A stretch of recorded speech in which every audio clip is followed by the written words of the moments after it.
खूबसूरत और आकर्षण का केंद्र बनाता है। मुझे बड़ी बड़ी चट्टानों के भीतर बेइंतहा मशक्कत करके, कभी ड्रिल करके तो कभी ब्लास्ट करके हिफाजत से निकाला जाता है। फिर मुझे क्रश करके छोटा बड़ा आकार दिया जाता है। पानी से साफ करके मुझे और निखारा जाता है। फिर भी मैं उतना सुंदर नहीं बन पाता हूं। अभी तक मैं खुरदुरा ही हूं। फिर मुझे कुछ अत्याधुनिक तकनीकी यंत्रों के सहारे आकार दिया जाता है।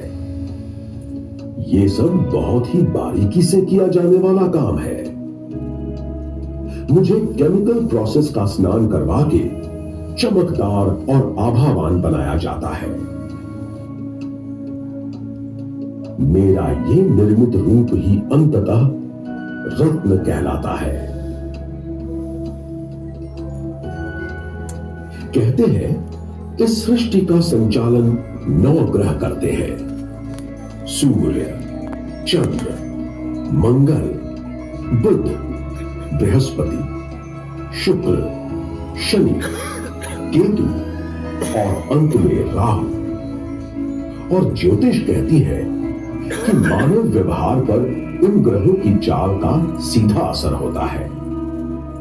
और मैं वो अनमोल निधि हूं जिसे इन्हीं ग्रहों के अनुकूल मेरे किसी भी स्वरूप को अपनाना होता है। आमेर राज्य के महाराजा सवाई जयसिंह द्वितीय ने 17वीं शताब्दी में मेरे महत्व को पहचाना और गुणी शिल्पकारों और जौहरियों को अपने राज्य में बसाया, जिससे देश विदेश में जयपुर की पहचान उच्च स्तरीय गुणवत्ता वाले ज्वेलरी उत्पादक की हो सके। और आज जयपुर पारंपरिक रूप से सिटी ऑफ जेम्स के नाम से दुनिया में पहचाना जाता है। दुनिया के कोने कोने में बिखरा था मैं। इसे बड़ी मेहनत से इस खजाना महल में इकट्ठा कर स्थापित किया आप लोगों के लिए। खजाना महल कोई एक दिन में देखा हुआ ख्वाब नहीं है। दशकों तक मन मस्तिष्क में विचारों की आंधी का परिणाम है खजाना महल।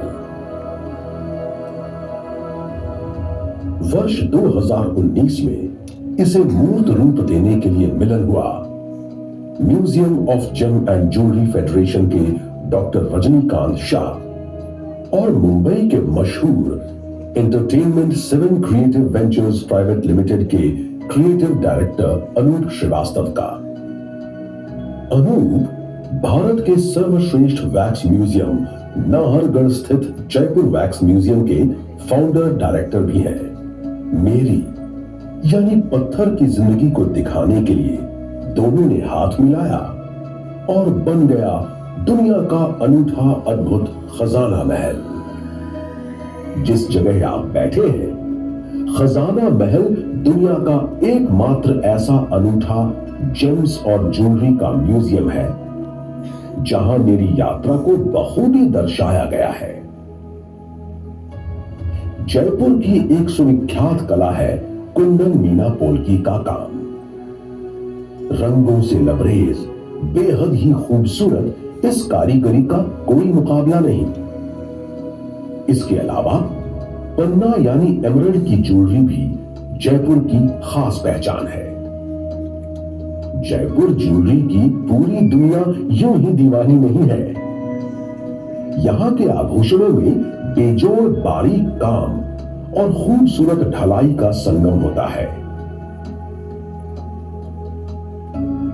इससे पहले कि आप इस म्यूजियम की यात्रा शुरू करें, यहां के कुछ नियम आपको जानना बहुत जरूरी है।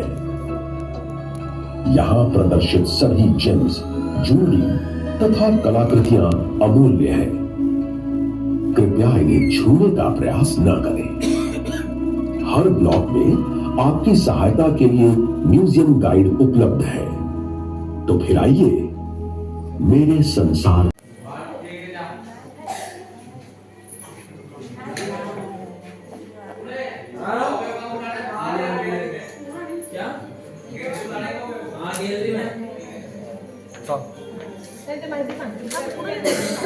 सांगतात इन्फॉर्मेशन आता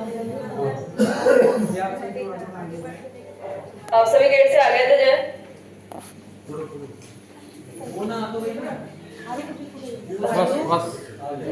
कर लेंगे एंटर्स देख लेंगे अभी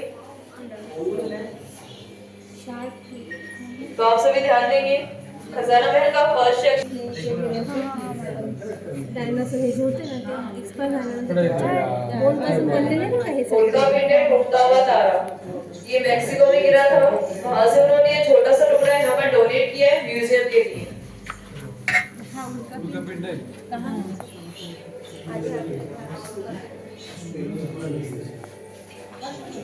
ज्वालामुखी फटकर उससे लावा बहता है वही लावा उसकी दरारों में जम जाता है जमने के बाद वो इस तरह स्टोन में कन्वर्ट हो जाते हैं इसको एमेथिस्ट कहते हैं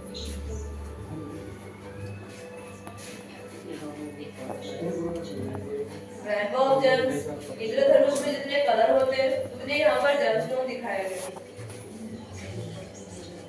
ये 12 कलेक्टिव पीस जिनके शेप और कलर के अकॉर्डिंग नाम दिया गया है इनमें से 2 मैग्नेट हैं फर्स्ट ये मैलेकाइट एस्ट्रे इसे अफ्रीका में कोंगो नाम की जगह से लाया गया है क्योंकि वहां से रफी स्टोन लाना बैन है तो ये एस्ट्रे बना के लाया गया है और सेकंड है ये हार्ट शेप गियर साइड 90% ये वाइज से intersects with the orbit of a comet. As comets travel, they leave behind trails of rocky material, oftentimes the size of pebbles or grains of sand, and sometimes as large as boulders. Every year,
उसके बाद आप इसके सामने देखेंगे ऊपर की तरफ दिखा रखी है एनिमल कार्विंग और नीचे को न्यूक्लियर के एटम ये दोनों चीजें जेमस्टोन से बनाई गई है ये होम डेकोर में काम आती है ये देखते हुए आप आगे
आप सभी इसका जानते हैं यहाँ पर एमरल्ड पन्ना इसे बुद्ध ग्रह के लिए पहना जाता है बल्कि पोलिश फॉर्म है, इसके की राव फॉर्म है। जैसे